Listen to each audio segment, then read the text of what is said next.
Assalamualaikum warahmatullahi wabarakatuh. Waalaikumsalam warahmatullahi wabarakatuh. Bismillahirrahmanirrahim. Alhamdulillahi rabbil alamin. Wassalatu wassalamu ala ashrafil mursalin, imamil muttaqin, sayyidil ghurril muhajjalin, wa ala alihi wa ashabihil mujahidin at-tahirin, amma ba'du. Saudara-saudara kaum muslimin rahimakumullah.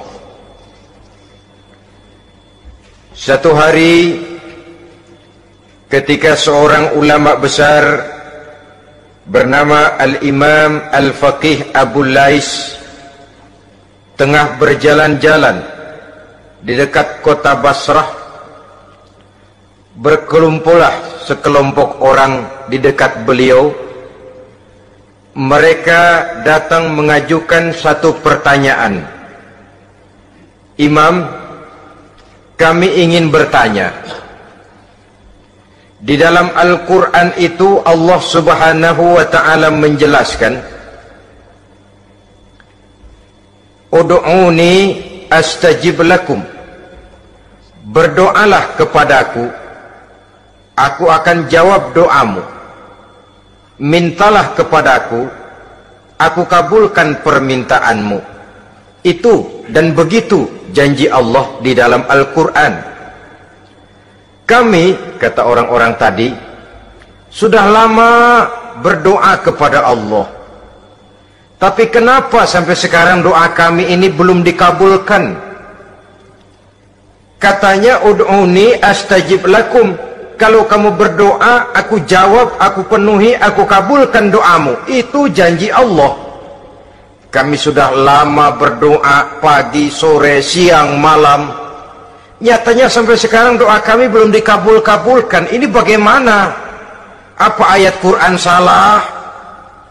Apa Tuhan lagi lempengan gak denger? Apa doa kami yang terbalik? Kelihatannya sepele saja ini. Doa tidak didengar oleh Allah. Permohonan tidak dijawab, tidak dikabulkan oleh Allah. Tapi sebenarnya kalau kita mau merenung, kemalangan apa yang paling besar dalam kehidupan ini selain daripada kalau permohonan dan doa kita sudah tidak dihiraukan oleh Allah? Artinya hidup sudah tidak diopeni oleh Allah. Jangankan Allah, saudara-saudara, kita nggak diopeni sama mertua saja bingung. Ini mertua diem aja, kalau saya salah apa salahnya, kalau ada yang dikepengenin apa kepengenannya, boyak ngomong kenapa diem begitu. Ini tidak diopeni oleh Allah. Kemalangan apa yang lebih malang selain daripada kalau doa sudah tidak didengar oleh Allah? Itu sudah kemalangan yang paling malang, lebih malang dari kota Malang saya kira.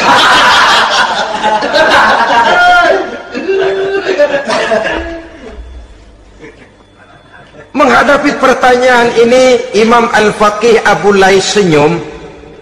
Lalu beliau berkata, tuan-tuan, tahu kenapa doa tuan-tuan tidak dijawab, permohonan tidak dikabulkan, Allah sudah tidak memperdulikan tuan-tuan ini? Kami tidak tahu, Imam, maka kami bertanya. Begini, hati tuan-tuan itu mati. Dari hati yang mati, channel tidak nyambung kepada Allah. Dari channel yang putus tidak ada getaran strom, bagaimana akan timbul gejala? Hatimu mati, jadi pantas kalau doa tidak dikabulkan, permohonan tidak dipenuhi, doa tidak terjawab, hatimu mati. Saudara-saudara kaum muslimin, dari hati yang mati ini, getaran tidak akan sampai ke hadratullah azza wa jalla. Nah, ini juga satu penyakit yang kita sangat khawatirkan, yaitu apabila hati kita sudah mati selagi jasad masih hidup. Artinya, jadilah kita bangkai berjalan di hadapan Allah Subhanahu wa ta'ala. Sementara kita sangat disibukkan dengan menggali berbagai macam jenis obat penangkal penyakit zahir, dan kita kurang perhatian untuk mencari obat penangkal penyakit batin yang kalau diserang penyakitnya menghancurkan kehidupan abadi di akhirat nanti. Perkembangan ilmu kedokteran nyata benar diikuti dengan perkembangan jenis-jenis penyakit. Makin maju ilmu kedokteran, makin modern penyakit. Ngerti juga rupanya itu penyakit. Dulu kita tidak kenal yang namanya AIDS, kita tidak tahu yang namanya liver, kita tidak kenal yang namanya stres, paling yang banyak cika, masuk angin, dan sebagainya. Tapi baiklah, penyakit-penyakit batin yang menyebabkan hati menjadi mati, dan dari hati yang mati, doa tidak naik, tidak didengarkan oleh Allah Subhanahu wa ta'ala. Nah, kata orang-orang tadi, yang menyebabkan hati kami mati ini apa, Imam? Beliau menjawab, pertama, araftumullaha wa lam tu'tuhu haqqahu. Yang menyebabkan hatimu jadi mati, pertama, kamu kenal benar kepada Allah, tapi haknya untuk disembah, kewajibanmu untuk menyembah, tidak pernah kamu laksanakan. Bagaimana Allah tidak akan jauh dari kita kalau kita tidak akan mengadakan pendekatan kepadanya? Dan pendekatan kepada Allah hanya bisa kita tempuh melalui jalur kegiatan ritual ibadah. Allah akan terlalu jauh apabila kita hanya membicarakannya lewat filsafat dan renungan yang mendalam. Tapi Allah akan dekat dan terasa hadir dalam hidup apabila kita dekati Ia dengan pelaksanaan ibadah kepadanya.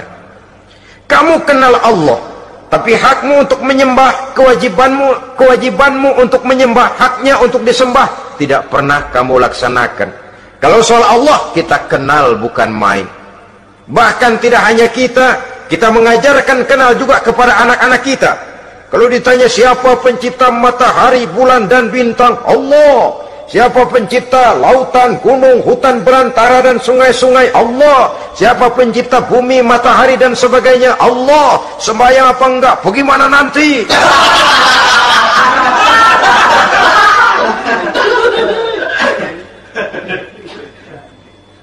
Tanpa pendekatan, Allah akan jauh. Apabila Allah jauh, maka doa tidak akan didengarkan olehnya.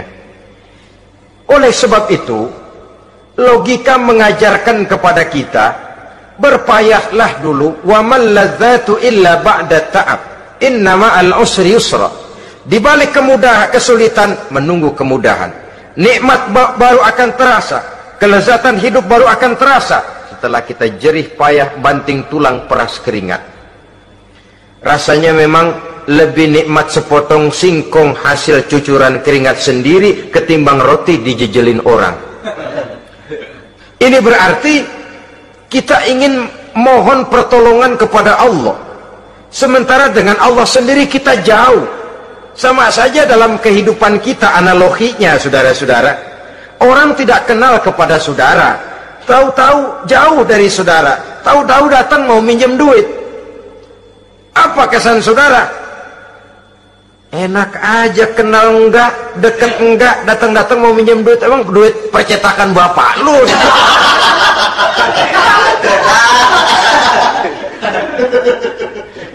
Sedangkan yang kita kenal, sedangkan yang kita bertemu tiap hari, sedangkan yang sering datang ke tempat kita, kalau satu saat dia pinjam duit, toh kita kadang-kadang masih mikir, apalagi datang nggak pernah, berkunjung nggak pernah, ngobrol nggak pernah, apalagi kenal juga nggak pernah, datang-datang mau minta, macam apa? Datang nemuin Tuhan setahun 2 kali, Idul Fitri doang sama Idul Adha. Doa cerewet banget. Apa aja diminta. Saudara hadirin, bagaimana doa akan kabul, permohonan akan dijawab?